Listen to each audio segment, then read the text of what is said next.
تصور کریں ایک شخص اپنی زندگی کے سب سے مشکل دور سے گزر رہا ہے۔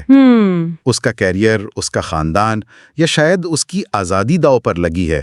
اسے فوری انصاف چاہیے۔ بالکل، وہ شدید دباؤ میں ہوتا ہے۔ جی، اور وہ ایک ایسے شخص کے دروازے پر پہنچتا ہے جس کے دفتر کے باہر بڑے بڑے ہورڈنگز لگے ہیں۔ وہ شخص انتہائی پر اعتماد انداز میں یعنی سیدھا سپریم کورٹ تک رسائی کا دعویٰ کرتا ہے، اور ایک عام آدمی ان دعووں سے فوراً متاثر ہو جاتا ہے۔ ہاں نا، امید کی ایک کرن نظر آتی ہے اسے۔ لیکن ذرا سوچیں، کیا ہو اگر وہ شخص جو قانون کا رکھوالا ہونے کا دعویٰ کر رہا ہے دراصل ایک فریب ہو؟ یہ ایک بہت ہی خوفناک صورتحال ہے۔ آج کی اس تفصیلی گفتگو میں ہم اسی تہہ تک جائیں گے۔ ہمارے سامنے موجود ذرائع میں کچھ انتہائی چشم کشا مضامین ہیں، سوشل میڈیا پوسٹس ہیں، اور ایک خاص وہ انسٹاگرام ویڈیو بھی شامل ہے جس نے اس پورے مسئلے کو بے نقاب کیا ہے۔ بالکل، ہمارا مقصد نظام انصاف میں اخلاقیات اور شفافیت کے فقدان کا جائزہ لینا ہے۔ یہ کوئی عام موضوع نہیں ہے، بلکہ اس کا براہ راست تعلق اس بات سے ہے کہ جب ایک عام آدمی نظام انصاف کے دروازے پر دستک دیتا ہے تو اس کے ساتھ کیا سلوک ہوتا ہے۔ اور یہ جاننا ہر شہری کے لیے ضروری ہے۔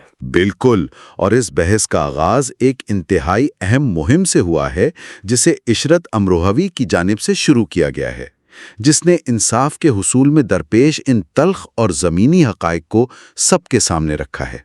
دیکھیں، اگر ہم قانون کے پیشے کو یعنی اس کی اصل روح کو سمجھیں تو یہ محض ایک نوکری یا کاروبار نہیں ہے۔ بالکل، یہ ایک انتہائی معزز اور بھاری ذمہ داری والا پیشہ ہے۔ اس کی بنیاد ایک خاص تصور پر رکھی گئی ہے جسے ہم اعتماد اور فرض کا رشتہ کہہ سکتے ہیں، یعنی ایک بھروسے کا رشتہ۔ بالکل، جب ایک موکل اپنے وکیل کے پاس آتا ہے تو وہ اپنی زندگی کے اہم ترین راز، اپنے ڈر اور اپنا مستقبل اس کے حوالے کر دیتا ہے۔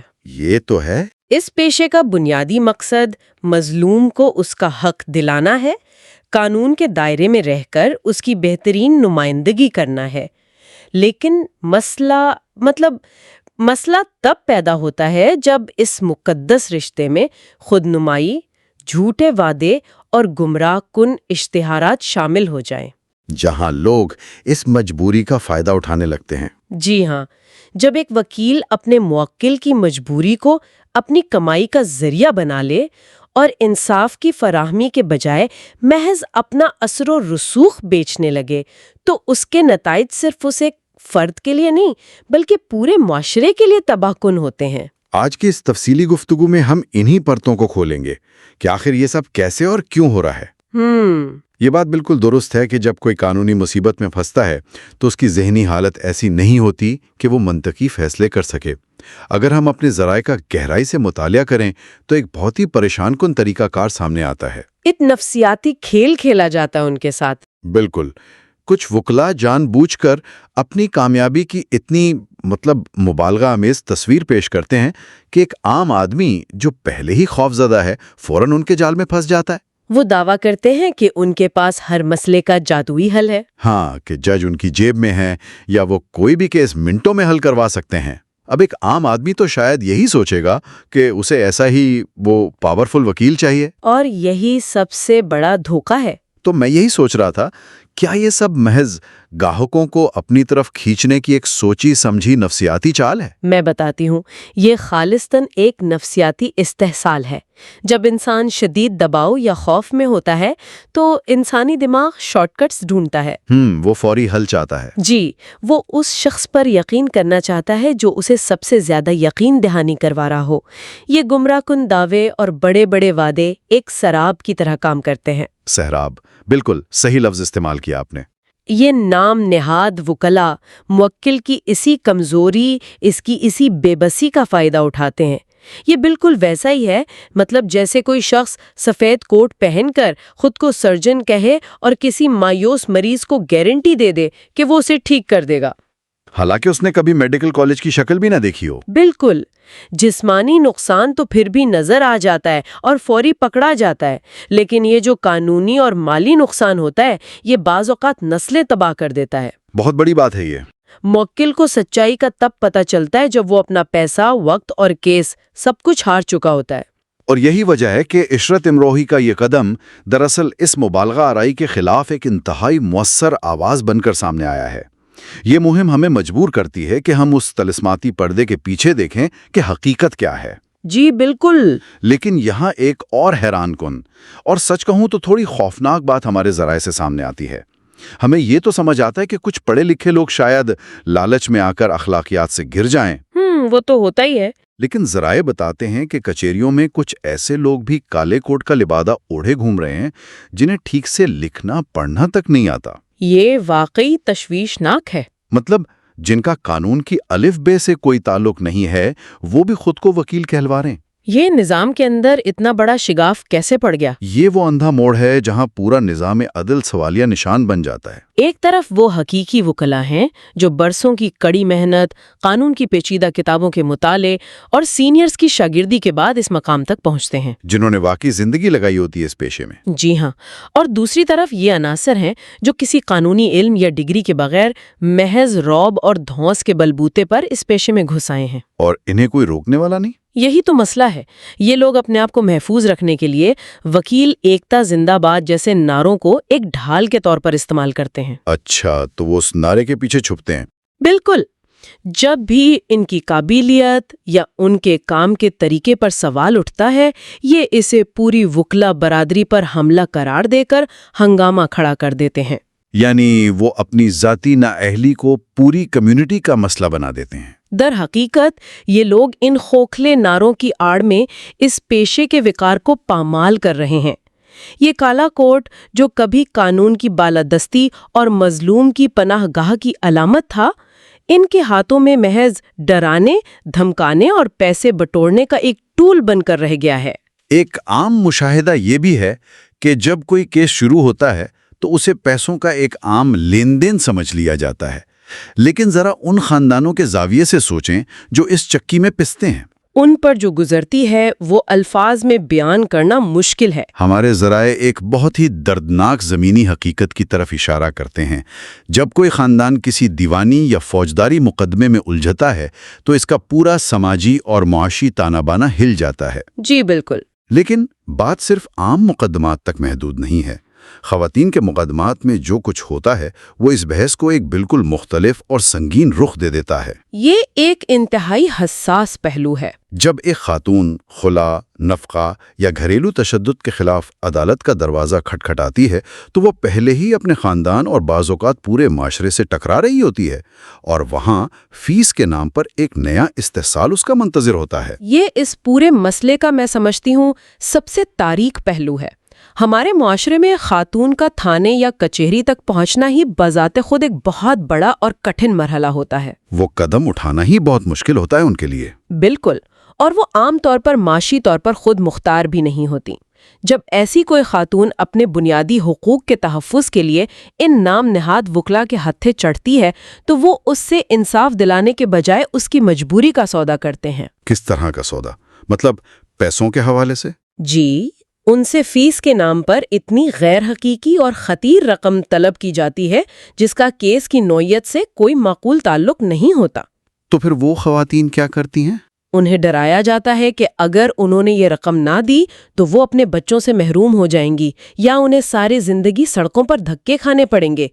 یہ نفسیاتی دباؤ اتنا شدید ہوتا ہے کہ وہ ہر شرط ماننے پر مجبور ہو جاتی ہیں۔ اور ذرائع نے جسے خاص بات کی نشاندہی کی ہے وہ یہ ہے کہ ان خواتین کو اپنے زیورات تک بیچنے یا کچہری کے آس پاس ہی بیٹھے ہوئے لوگوں کے پاس گروی رکھنے پڑ جاتے ہیں۔ یہ ایک انتہائی تلخ اور شرمناک حقیقت ہے۔ یہ سن کر واقعی دکھ ہوتا ہے۔ ہمارے معاشرے میں خواتین کے زیورات صرف پہننے کی چیز نہیں ہوتے، وہ ان کی آخری معاشی پناہ گاہ ہوتے ہیں۔ ان کا واحد اثاثہ ہوتا ہے وہ۔ جب ایک خاتون انصاف کے لیے آتی ہے اور محافظ ہی شکاری بن جائیں اور اسے اپنا آخری معاشی سہارا بھی لٹانا پڑے صرف ایک قانونی حق مانگنے کے لیے، تو یہ پورے عدالتی ڈھانچے پر ایک بہت بڑا سوالیہ نشان ہے۔ جی ہاں، بالکل۔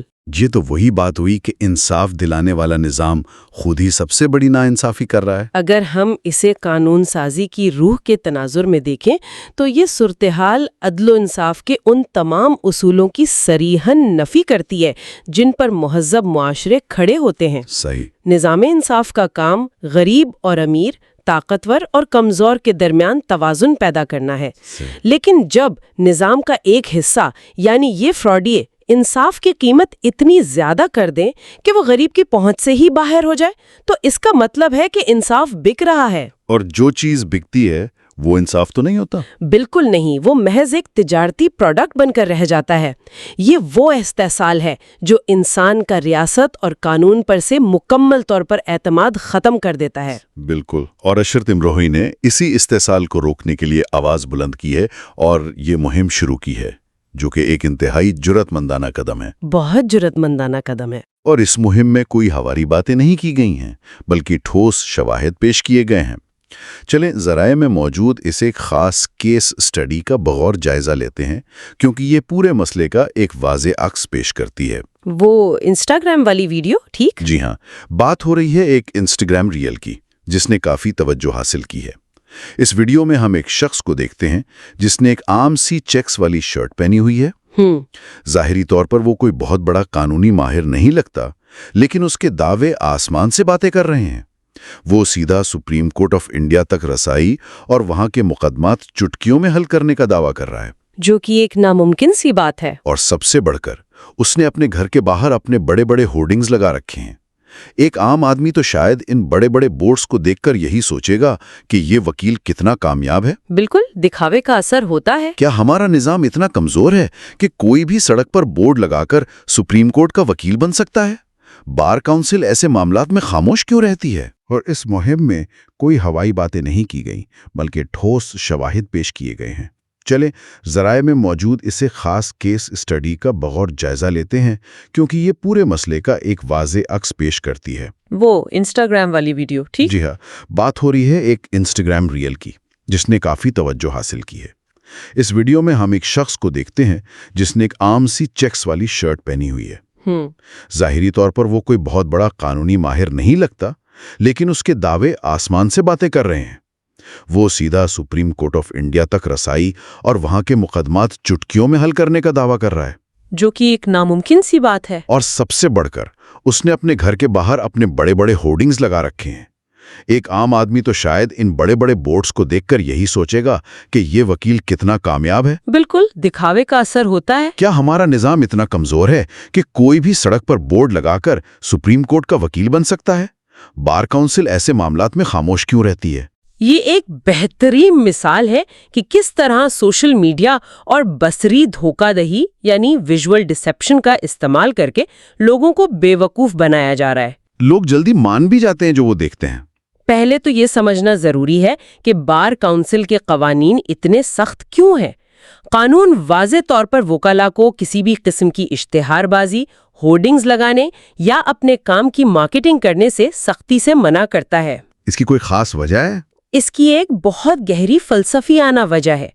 وکیل کبھی بھی کسی مقدمے کے نتیجے کی ضمانت نہیں دے سکتا، کیونکہ فیصلہ جج نے حقائق کی بنیاد پر کرنا ہوتا ہے۔ یعنی وہ پہلے سے جیت کا دعویٰ نہیں کر سکتا؟ بالکل نہیں۔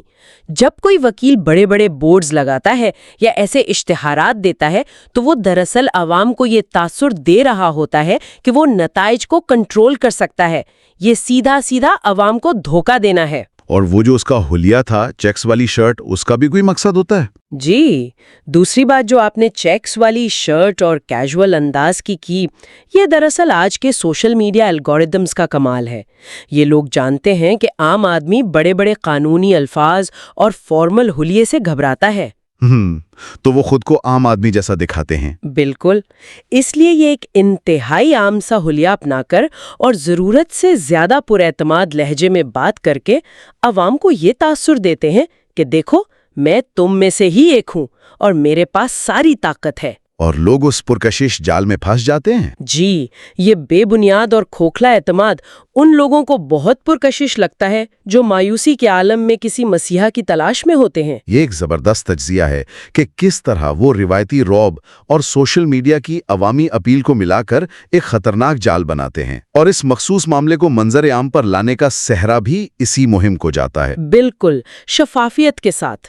ذرائع میں واضح طور پر بتایا گیا ہے کہ یہ انسٹاگرام ریل اور اس کی تمام تفصیلات بشمول اس شخص کے ہورڈنگز کے ثبوت، یہ تمام تفصیلات عشرت امروہوی آرٹ گیلری احمد آباد گجرات کی جانب سے شائع کی گئی ہیں۔ جی، اور یہ بہت اہم قدم ہے۔ اور انہوں نے کمال دلیری کا مظاہرہ کرتے ہوئے نہ صرف یہ حقائق سامنے رکھے بلکہ اپنا باقاعدہ فون نمبر، لینڈ لائن اور ای میل ایڈریس بھی فراہم کیا ہے۔ اس سے ان کی سنجیدگی کا اندازہ ہوتا ہے۔ اس کا مطلب ہے کہ وہ کوئی گمنام اکاؤنٹ کے پیچھے چھپ کر الزام تراشی نہیں کر رہے، بلکہ پوری ذمہ داری کے ساتھ ایک سنجیدہ قانونی خلاف ورزی کی نشاندہی کر رہے ہیں تاکہ حکام اس پر نوٹس لیں۔ اور اس مقام پر ایک انتہائی اہم بات کو واضح کرنا بے حد ضروری ہے تاکہ اس مہم کا اصل پیغام کہیں گم نہ ہو جائے۔ جی وہ کیا؟ اس ساری بحث اور نشاندہی کا مقصد قطعی طور پر یہ نہیں ہے کہ پوری کی پوری وکالہ برادری کو مجرم بنا کر پیش کیا جائے یا ان کی تصدیق کی جائے۔ بالکل، ہم سب کو ایک ہی لاٹھی سے نہیں ہانک سکتے۔ الت آج بھی معاشرے کا ایک انتہائی پڑھا لکھا، قابل فہم اور قابل احترام ستون ہے۔ ہزاروں ایسے فرض شناس اور ایماندار وکلا موجود ہیں جو راتوں کو جاگ کر مقدمات کی تیاری کرتے ہیں، اور بعض اوقات بغیر فیس کے بھی کام کرتے ہیں۔ جی ہاں، بسا اوقات غریب موکلین سے فیس لیے بغیر بھی ان کے حق کے لیے عدالتوں میں لڑتے ہیں۔ اس مہم کا اصل ہدف صرف اور صرف وہ مٹھی بھر کالی بھیڑیں ہیں جو اس نظام کی خامیوں کا فائدہ اٹھا کر غریب عوام کا خون چوس رہی ہیں۔ اور اس سے ایماندار وکلا کا بھی تو نقصان ہوتا ہے نا؟ در حقیقت یہ مہم ان ایماندار وکلا کے حق میں بھی ہے، کیونکہ ان چند جعلسازوں کی وجہ سے پورے پیشے کی جو بدنامی ہوتی ہے اس کا خمیازہ ایماندار وکلا کو بھی بھگتنا پڑتا ہے۔ یہ بجا فرمایا آپ نے۔ تو اب سوال یہ پیدا ہوتا ہے کہ اس پیچیدہ اور جڑ پکڑ چکے مسئلے کا حل کیا ہے؟ ہم نے مرض کی تشخیص تو کر لی، اس کے نفسیاتی پہلو بھی سمجھ لیے، لیکن اب آگے کیا؟ اب عملی اقدامات کی ضرورت ہے۔ فیس کے تعین میں جو اندھیر نگری مچی ہوئی ہے، اسے کیسے شفاف بنایا جا سکتا ہے؟ اور خاص طور پر ان لوگوں کو جو کھلم کھلا قوانین کی خلاف ورزی کرتے ہوئے ہورڈنگز لگا رہے ہیں، انہیں کیسے روکا جائے؟ سب سے پہلی اور بنیادی تبدیلی فیس کے سٹرکچر میں آنی چاہیے۔ اس کے لیے ایک مکمل شفافیت کی ضرورت ہے۔ کس طرح کی شفافیت؟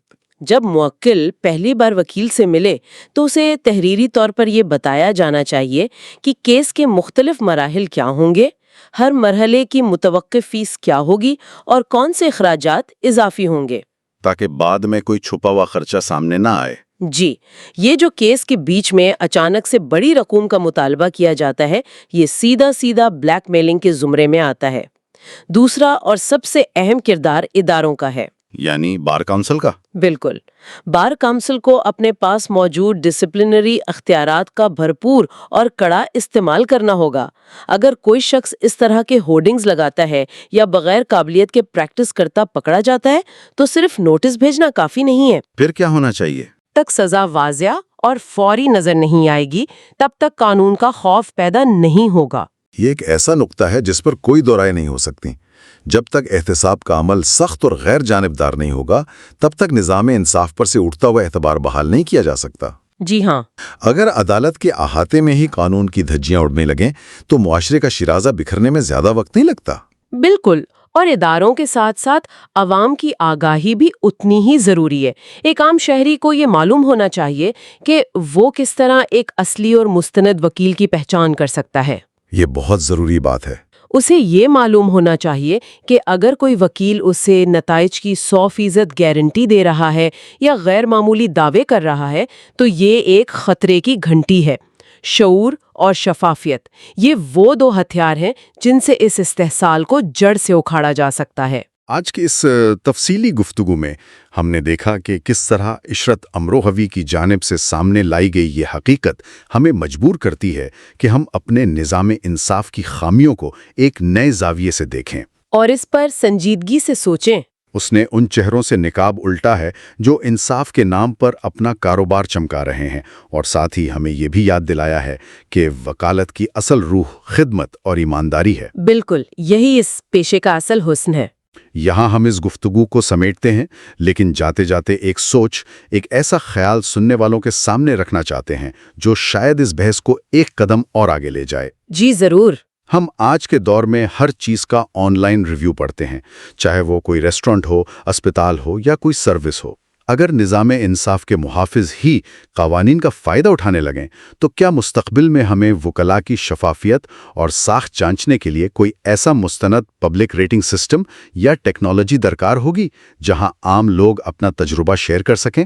یہ ایک بہت ہی دلچسپ خیال ہے۔ تاکہ بار کونسل کی کارروائیوں کے علاوہ عوام خود بھی یہ فیصلہ کر سکے کہ کون سا وکیل واقعی قانون اور انصاف کا علمبردار ہے اور کون محض ایک بے حس تاجر۔ یہ ایک ایسا سوال ہے جو ہم سب کو سوچنے پر مجبور کرتا ہے۔ آج کی اس تفصیلی گفتگو میں ہمارے ساتھ شامل ہونے کا بہت شکریہ۔